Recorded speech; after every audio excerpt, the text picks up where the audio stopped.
We are joined now by Steve Sundberg, a city council member and mayor pro tem of Aurora, Colorado. Steve, it is great to have you. Thank you for joining the program. So we'll dive right in here. You know, when this type of crime was happening in Colorado at another living complex, it was a major story during the election. Now, President Trump, he was outspoken about the Tren de Aragua gang terrorizing residents in Colorado on the campaign trail, and he took some heat for it as well. Now some are saying we have a president in office who will respond appropriately. Do you agree? And what do you believe a potential federal response looks like?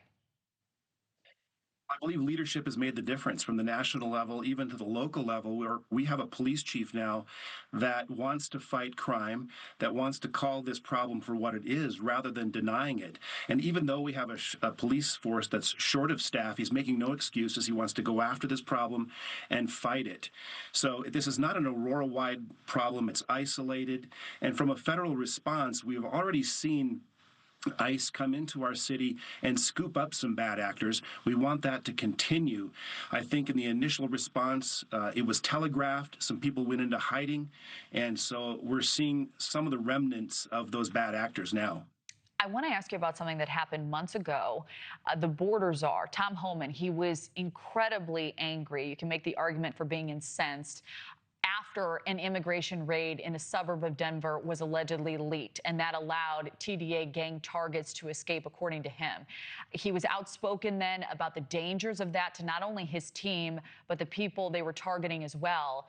Do you anticipate any federal response upcoming will include the element of surprise?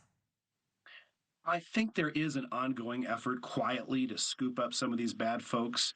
It's happening in even mountain towns, from what I hear, from a connection that I have with a GEO facility and ICE. I want them to continue to do their work.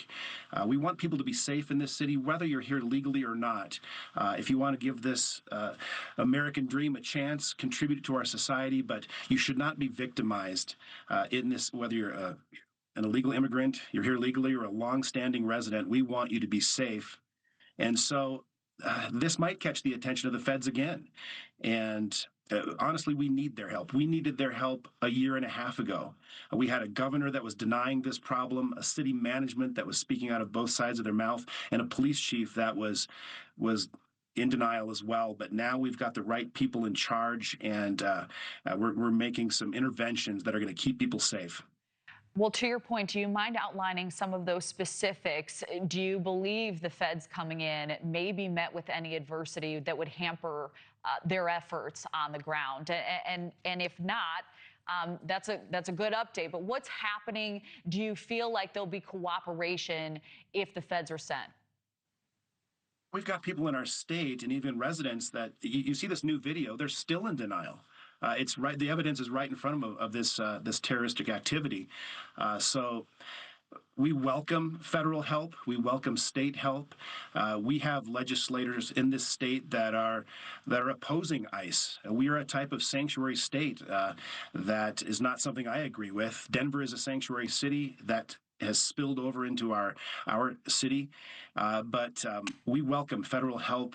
I think it will be opposed by certain folks in our legislature, but we welcome them. I welcome them, and I hope they continue to do their work. And at the local level, our police force is being very proactive in this situation, putting a lot of man hours into it, and is not taking it lightly. Thank you for watching. Subscribe below and download our NewsNation app right now on your phone, and you will get fact-based, unbiased news for all Americans.